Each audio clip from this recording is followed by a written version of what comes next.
जय भोलेनाथ। मेरी तरफ से महाशिवरात्रि की मित्रों मंगल कामनाएं। भोलेनाथ सबकी मनोकामनाएं पूरी करे। स्वागत है आपका मेरे नए व्लॉग में। आज महाशिवरात्रि है। इस दिन रीढ़ की हड्डी सीधी रखने का और रात भर जागने का वैदिक नियम है और साथ ही न लेटने का भी। घर रहकर कम से कम मेरे लिए तो इस नियम का पालन करना बहुत ही मुश्किल है, तो सोचा क्यों ना घर से बाहर निकला जाए।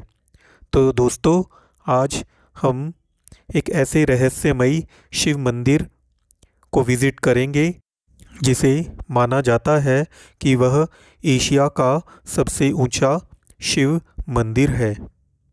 आगे बढ़ने से पहले चैनल को सब्सक्राइब करके बेल आइकन दबा के ऑल वाला नोटिफिकेशन चुनें, जिससे कि आने वाला कोई भी वीडियो आप मिस ना करें।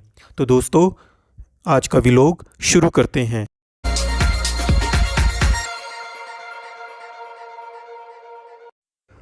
मित्रों, यह मंदिर जटोली गांव में स्थित है।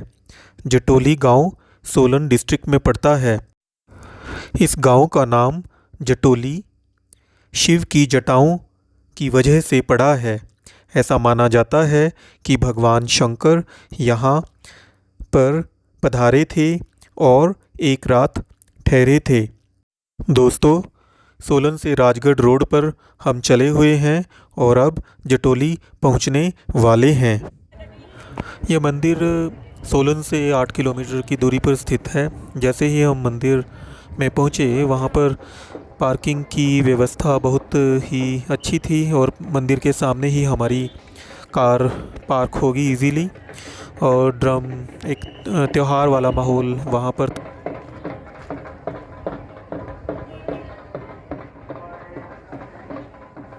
जैसे ही पार्किंग से हम लोग निकलते हैं तो सामने एक मूर्ति लगी हुई है।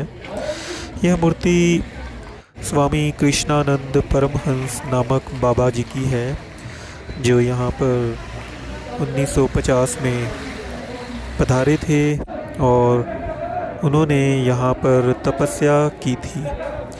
और एक किंवदंती जुड़ी हुई है। ऐसा बोला जाता है कि जब बाबा जी यहाँ थे तो जटोली गांव में पानी की बहुत ही किल्लत थी।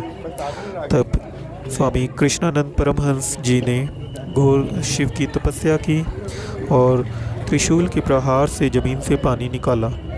यहाँ इसकी जो उत्तर पूर्वी जो दिशा है, वहाँ पर एक पानी का कुंड भी है जिसमें बहुत सी मेडिसिनल प्रॉपर्टीज़ हैं, तो उसको गंगा जल के समान माना जाता है। अब आप देख रहे हैं, शूज़ रखने के बाद एक कोविड से रिलेटेड टेबल था जहाँ पर हमारा एड्रेस वगैरह लिखा गया। अब हम पहुँच गए हैं मंदिर के प्रांगण में। मित्रों, अब थोड़ा सा इस मंदिर की हिस्ट्री के बारे में बता दें।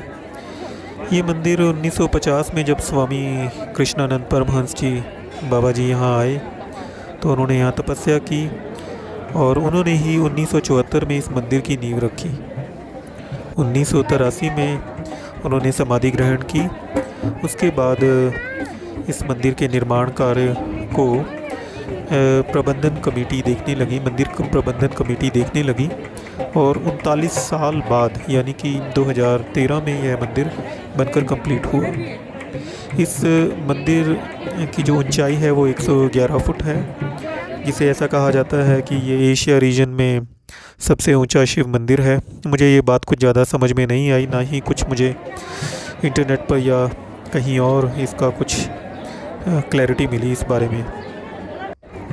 इस मंदिर में एक बहुत बड़ा शिव मंदिर है, मेन मंदिर है, जहाँ पर स्फाटिक मणि शिवलिंग स्थापित है।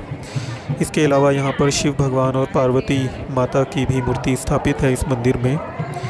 इस मंदिर के साथ में ही एक जगह है जहाँ पर बाबा जी परमहंस कृष्णानंद जी तपस्या करते थे। इसके अलावा एक तीसरी जगह भी है, एक गुफा है जहाँ पर कहा जाता है शिव भगवान यहाँ पर आए थे और एक रात रुके थे। इसी जगह पर परमहंस जी रहा करते थे। मतलब आप इस मंदिर में जब प्रांगण में आओगे तो आपको इतना सुंदर मंदिर बड़ा मंदिर है। मंदिर के ऊपरी छोर पर 11 फुट ऊंचा एक विशाल सोने का कलश भी स्थापित किया गया है, जो कि इसे बेहद ही खास बना देता है, जिसके कारण ये एशिया का सबसे ऊंचा मंदिर कहलाता है। इसमें 3 लगातार पिरामिड जैसी शेप्स की चीज़ बनी हुई है मंदिर के ऊपर, जिसमें पहले पिरामिड पर भगवान गणेश की फ़ोटो है, दूसरे पर शेषनाग की और तीसरे पर शिव भगवान की मूर्ति है। ये देखिए सामने जहाँ पर परमहंस जी तपस्या किया करते थे।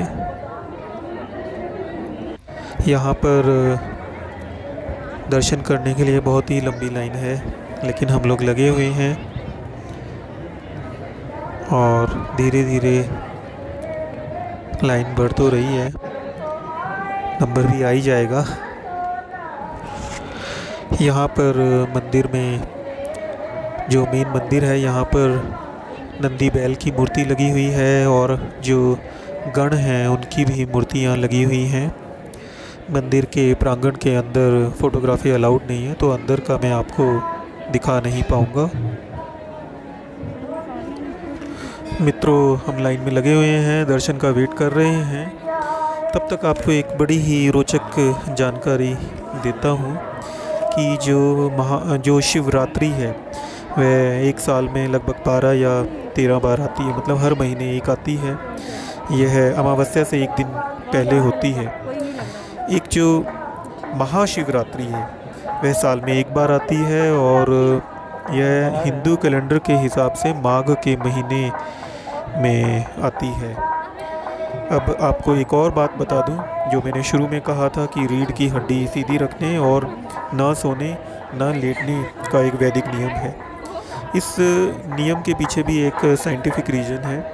वो ये है कि कुछ पृथ्वी की स्थिति ऐसी होती है कि जो हमारी शरीर की जो ऊर्जा है वह प्राकृतिक रूप से ऊपर को उठती है इस टाइम में, यानी कि जो कुंडलिनी जो शक्ति है हमारी, उसको प्राकृतिक रूप से मतलब नेचुरली वो इस समय में महाशिवरात्रि के टाइम में यदि रीढ़ की हड्डी सीधी रखेंगे और आप लेटेंगे नहीं, तो वह जो आपकी कुंडलिनी जो शक्ति है जिसको जागृत करने के लिए लोग सालों साल तपस्या करते हैं, ध्यान लगाते हैं, तो वह इस समय में वह बड़ी ही इजीली नेचुरली ऊपर को उठती है। तो आपको ज़्यादा प्रयास नहीं करना पड़ता और जो लाखों साल जो आप तपस्या करते हैं उसका फल आप एक दिन में प्राप्त कर सकते हैं। तो यह वह लॉजिक है कि ना सोना और ना लेटना इस दिन में, इससे आपको शारीरिक, मानसिक और आपका बौद्धिक विकास होगा। तो दोस्तों, हम लोग मेन मंदिर से दर्शन करके निकल चुके हैं और अब हम इस समय में उस गुफा में हैं जहाँ परमहंस जी तब रहा करते थे।